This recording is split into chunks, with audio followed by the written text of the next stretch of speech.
De Alexandre Dumas Filho, A Dama das Camélias, capítulo 14. Chegando em casa, comecei a chorar como uma criança. Não há homem que não tenha sido enganado pelo menos uma vez e que não saiba o quanto dói. Disse a mim mesmo, sob o peso dessas resoluções febris, as quais sempre acreditamos ter força para manter, que era preciso romper imediatamente com esse amor, e esperei com impaciência o amanhecer para retomar meu lugar, voltar para perto de meu pai e de minha irmã, duplo amor do qual não tinha dúvidas e que não me enganaria. No entanto, não queria partir sem que Marguerite soubesse exatamente por que eu partia. Só um homem que realmente não ama mais a sua amante a deixa sem lhe escrever. Fiz e refiz 20 cartas em minha cabeça. Havia me relacionado com uma mulher igual a todas as outras mulheres de vida fácil. Idealizara demais. Ela me tratara como a um moleque, empregando para me enganar um artifício de uma simplicidade insultante. Estava claro. Meu amor próprio falou mais alto. Era preciso abandonar aquela mulher sem lhe dar o prazer de saber o quanto essa ruptura me fazia sofrer. E eis o que lhe escrevi com minha caligrafia mais caprichada e lágrimas de raiva e de sofrimento nos olhos. Minha querida Marguerite, espero que sua indisposição de ontem não tenha sido nada. Passei às 11 horas da noite para pedir notícias suas e disseram-me que ainda não havia retornado. Monsieur de G foi mais feliz que eu, porque chegou alguns instantes depois, às 4 horas da manhã, ainda estava em sua casa. Perdoe-me pelas horas entediantes que a fiz passar e esteja certa de que jamais esquecerei os felizes momentos que lhe devo. Teria ido saber notícias suas hoje, mas conto regressar para junto de meu pai. Adeus, minha querida Marguerite. Não sou rico bastante para que me ame como eu desejaria, nem pobre o bastante para amá-lo como você gostaria. Portanto, esqueçamos. Você, um nome que lhe deve ser quase indiferente. Eu, uma felicidade que tornou-se impossível para mim.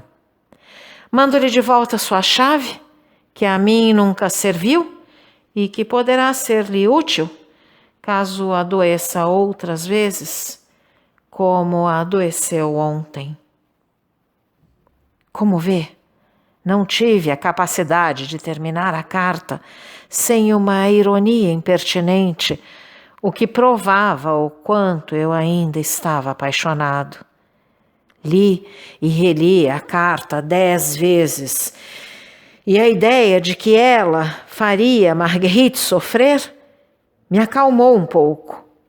Tentei me convencer dos sentimentos ali expressados, e quando, às 8 horas, meu criado entrou em minha casa, dei-lhe a carta para que a levasse imediatamente. Devo esperar por uma resposta? Perguntou-me Joseph. Meu criado se chamava Joseph, como todos os criados. Se lhe perguntarem se é o caso de resposta, diga que não sabe e espere. Agarrava-me à esperança de que ela me responderia. Como somos miseráveis e fracos! Durante todo o tempo em que meu criado esteve fora, fiquei extremamente agitado. Às vezes, lembrando-me de como Marguerite se entregara a mim, Me perguntava com que direito lhe escrevia uma carta insolente, quando ela podia responder-me que não era Monsieur de G quem me enganava, e sim eu que enganava Monsieur de G. Raciocínio que permite a muitas mulheres manterem vários amantes. Outras vezes, lembrando-me das palavras de Marguerite e querendo convencer-me de que minha carta era ainda afável demais, isenta de expressões suficientemente fortes para punir uma mulher que ria de um amor tão sincero quanto o meu, em seguida pensava que melhor teria sido, ao invés de lhe escrever, ir à sua casa durante o dia, pois assim poderia saborear as lágrimas que a faria derramar. Enfim, perguntava-me o que ela iria me responder, já pronto em acreditar na desculpa que me daria. Joseph retornou. Então? Perguntei-lhe. Senhor, respondeu-me. Madame estava deitada, ainda dormia, mas assim que acordar irão entregar-lhe a carta e se tiver uma resposta será trazida até aqui. Ela dormia. Estive 20 vezes a ponto de mandar buscar aquela carta, mas sempre pensava, talvez já lhe tenha sido entregue e eu daria a impressão de me arrepender. Quanto mais parecia aproximar-se a hora em que me responderia, mais eu lamentava haver escrito. Soaram 10 horas, 11 horas, meio-dia. Ao meio-dia quase fui ao encontro combinado, como se nada tivesse acontecido. Por fim, já não sabia o que imaginar para livrar-me do círculo de ferro que me oprimia. Então, com aquela superstição dos que esperam, pensei que se saísse um pouco, ao voltar encontraria uma resposta. As respostas esperadas com impaciência sempre chegam quando não estamos em casa. Saí com o pretexto de almoçar. Em vez de almoçar no Café Foix, na esquina do Boulevard, como tinha o hábito de fazer, preferi almoçar no Palais Royal e passar pela Rua d'Antin. Cada vez que via de longe uma mulher, acreditava que fosse Nanine trazendo-me uma resposta. Caminhei pela Rua d'Antin sem encontrar sequer um mensageiro. Cheguei ao Palais Royal e entrei no restaurante Verry. O garçom me fez comer, ou melhor, serviu-me o que quis, porque nem comi. Contra minha vontade, meus olhos se fixavam constantemente no relógio. Voltei para casa, convencido de que iria encontrar uma carta de Marguerite. O porteiro nada havia recebido. Esperava ainda algo de meu criado, mas este não vira ninguém desde o momento em que eu saíra. Se Marguerite tivesse que me responder, teria respondido há mais tempo. Então, comecei a me arrepender dos termos que empreguei na carta. Devia ter me calado completamente, o que provavelmente lhe provocaria alguma inquietude, pois, vendo que eu não tinha ido ao encontro marcado na véspera, teria me perguntado as razões de minha ausência e só então é que eu deveria apontá-las. Assim, ela não poderia fazer outra coisa senão se desculpar, e o que eu queria era que ela se desculpasse. Já sentia que, quaisquer que fossem os motivos que alegasse, eu acreditaria, e que qualquer coisa era preferível a não tornar a vê-la. Cheguei a pensar que viria em pessoa à minha casa, mas as horas se passaram e ela não veio. Decididamente, Marguerite não era como todas as mulheres, pois são poucas as que, recebendo uma carta semelhante à que eu acabara de escrever, não responderiam alguma coisa. Às 5 horas, corri até a Champs-Élysées. Se a encontrar, pensei, fingirei um ar de indiferença e ela ficará convencida de que já não penso mais nela. Na esquina da Rua Royale, a vi passar em sua carruagem. O encontro foi tão brusco que empalideci. Não sei se ela notou minha emoção, mas eu fiquei tão perturbado que vi apenas a carruagem. Não continuei a caminhada até Champs-Élysées. Consultei os cartazes dos teatros, pois ainda teria uma oportunidade de vê-la. Havia uma estreia no Palais Royal. Marguerite devia certamente ir assisti-la. Às 7 horas eu estava no teatro. Todos os camarotes foram ocupados, mas Marguerite não apareceu. Então saí do Palais Royal e entrei em todos os teatros em que ela costumava ir, o Vaudeville, o Variedades, o Ópera Cômica. Ela não estava em lugar nenhum. Ou minha carta a entristecera demais para que pensasse em espetáculos, ou temia encontrar-se comigo e queria evitar uma explicação. Era isso o que minha vaidade me dizia quando encontrei Gaston no boulevard. Perguntou-me de onde eu vinha. Do Palais Royal. E eu do Ópera, disse-me. Pensei tê-lo visto lá. Por quê? Porque Marguerite estava lá. Ah, ela estava lá? Estava. Sozinha? Não, com uma de suas amigas. Só isso? O Conde de G esteve um instante em seu camarote, porém ela foi embora com o Duque. Várias vezes pensei que você fosse aparecer. Ao meu lado, uma poltrona ficou vazia a noite inteira e eu tinha certeza de que estava reservada para você. Mas por que eu iria onde vai Marguerite? Porque é seu amante, ora essa. E quem lhe disse isso? Prudence, com quem me encontrei ontem. Felicito-o por isso, meu caro. É uma bela amante, que nem todos que querem conseguem. Preserve-a, é um privilégio. Esta simples reflexão de Gaston mostrou-me o quanto minhas susceptibilidades eram ridículas. Se o houvesse encontrado na véspera e me tivesse dito essas coisas, eu certamente não teria escrito a tola carta da manhã.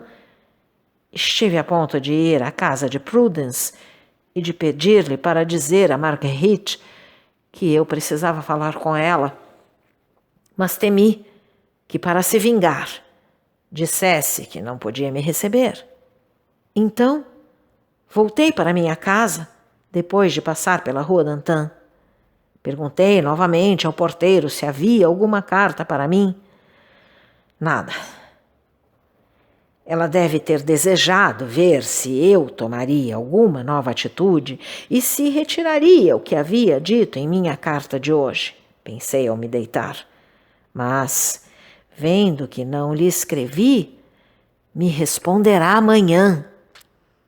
Naquela noite, especialmente, me arrependi do que havia feito. Estava sozinho em casa, sem conseguir dormir, devorado pela inquietação e pelo ciúme, quando, se tivesse deixado que as coisas seguissem seu rumo natural, poderia estar ao lado de Marguerite, ouvindo palavras amáveis que só tinha ouvido 2 vezes e que ardiam-me nos ouvidos em meio àquela solidão. O que era terrível em minha situação é que o raciocínio me tirava a razão. De fato, tudo me dizia que Marguerite me amava. Primeiro, o plano de passar um verão no campo apenas comigo. Depois, a certeza de que nada a forçava a ser minha amante, já que minha fortuna era insuficiente para suas necessidades e mesmo para seus caprichos. Para ela, só houvera a esperança de encontrar em mim uma afeição sincera, capaz de refazê-la dos amores mercenários em meio aos quais vivia, e, desde o segundo dia, eu destruía essa esperança e pagava com uma ironia impertinente o amor aceito durante 2 noites. O que eu fazia era, portanto, mais que ridículo. Era indelicado. Por acaso, pagar àquela mulher para achar-me no direito de censurar sua vida? Retirando-me, assim, no segundo dia, não dava a impressão de ser um parasita do amor que receia não receber o cardápio de seu jantar? Como? Há 36 horas conhecia Marguerite, há 24 horas me tornava seu amante e já me fazia de suscetível. E em vez de me sentir feliz por ela também estar comigo, queria ter tudo só para mim e obrigá-la a cortar de uma vez as relações de seu passado, que significavam os ganhos do seu futuro. Que tinha eu a censurar-lhe? Nada. Escreveu-me que estava adoentada, quando poderia ter me dito cruamente, com a horrível franqueza de certas mulheres, que receberia um amante. Em lugar de dar crédito à sua carta, em lugar de caminhar por todas as ruas de Paris, exceto a Rua d'Antin, em lugar de passar a noite com meus amigos e me apresentar no dia seguinte, à hora que ela determinara, eu bancava o Otelo, espionava e julgava puni-la, não indo mais vê-la. Ela, ao contrário, devia estar encantada com essa separação. Devia achar-me incrivelmente tolo e seu silêncio não era nem rancor, era desdém. Antes eu tivesse enviado a Marguerite um presente que não lhe deixasse dúvida alguma sobre minha generosidade e que me permitiria acreditar, por tratá-la como a uma cortesã, que não lhe devia nada. Mas, ainda que eu julgasse ofender com essa mínima aparência de comércio, senão o amor que ela possuía por mim, ao menos o amor que eu tinha por ela, e como esse amor era tão puro que não admitia ser partilhado, ele não podia pagar com um presente, por mais bonito que fosse, a felicidade que lhe fora proporcionada, por mais breve que esta tivesse sido. Foi o que me repeti durante a noite e o que, a cada instante, estive prestes a ir dizer a Marguerite. Quando amanheceu, continuava sem dormir. Tinha febre. Era-me impossível pensar em outra coisa além de Marguerite. Como pode compreender? Era preciso tomar uma decisão definitiva, que poria fim ou à mulher ou aos meus escrúpulos, se todavia ela ainda quisesse me receber. Mas, como sabe, sempre adiamos uma decisão. Assim, não conseguindo ficar em casa e não ousando ir à casa de Marguerite, busquei um meio de me aproximar dela, um meio de meu amor próprio pudesse colocar na conta do acaso, se viesse a dar certo. Eram 9 horas. Corri à casa de Prudence, que perguntou-me a que devia aquela visita matinal. Não me atrevi a dizer-lhe com franqueza o que me levava até lá. Respondi-lhe que havia saído bem cedo para reservar um lugar na diligência para C, onde vivia meu pai. Tem muita sorte, disse-me, por poder sair de Paris com este tempo bom. Olhei para Prudence, perguntando-me se estaria zombando de mim, mas seu semblante estava sério. Vai dizer adeus a Marguerite? Não, faz bem. Acha mesmo?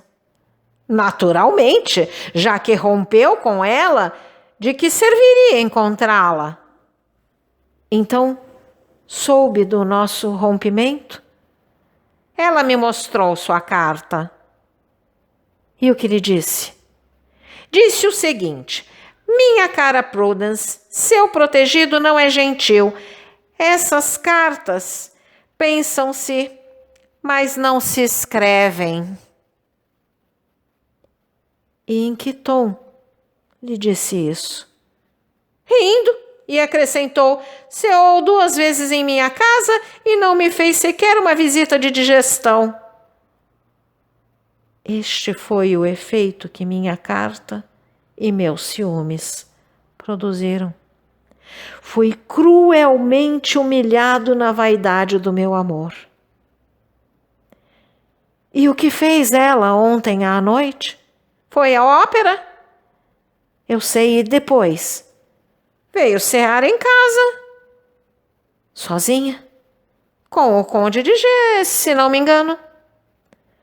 Dessa forma, meu rompimento não havia mudado em nada os hábitos de Marguerite.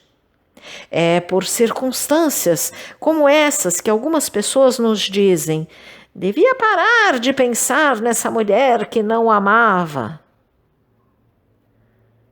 Ora, fico muito contente de ver que Marguerite não se aflige por mim, continuei com um sorriso forçado. E ela tem toda a razão. O senhor fez o que devia fazer. Foi mais racional que ela, porque essa moça o amava. Não fazia outra coisa senão falar no senhor e teria sido capaz de qualquer loucura. Por que ela não me respondeu, já que me ama? Porque entendeu que estava errada em amá-lo. Além disso, às vezes as mulheres permitem que enganem seu amor, mas nunca que firam seu amor próprio. E sempre se fere o amor próprio de uma mulher quando, 2 dias depois de se tornar seu amante, se abandona essa mulher, sejam quais forem os motivos para o rompimento. Conheço Marguerite. Antes morrer que lhe responder. Que devo fazer agora? Nada! Ela o esquecerá, o senhor a esquecerá e não terão nada a se recriminar. E se eu lhe escrevesse pedindo perdão? Prive-se disso, ela o perdoaria. Quase saltei ao pescoço de Prudence. 15 minutos depois estava em minha casa e escrevi a Marguerite. Alguém que se arrependeu de uma carta que escreveu ontem e que partirá amanhã se não for perdoado, gostaria de saber a que horas poderá depositar esse arrependimento a seus pés. Quando estará sozinha? Pois, como sabe, as confissões devem ser feitas sem testemunhas. Dobrei essa espécie de madrigal em prosa e o enviei para Joseph, que entregou a carta à própria Marguerite. Ela lhe disse que responderia mais tarde. Não saí por mais que uns instantes para ir jantar e às 11 horas da noite continuava sem resposta. Resolvi, então, não sofrer por muito mais tempo e partir no dia seguinte. Em consequência dessa resolução, convencido de que não dormiria se fosse me deitar, comecei a fazer as minhas malas.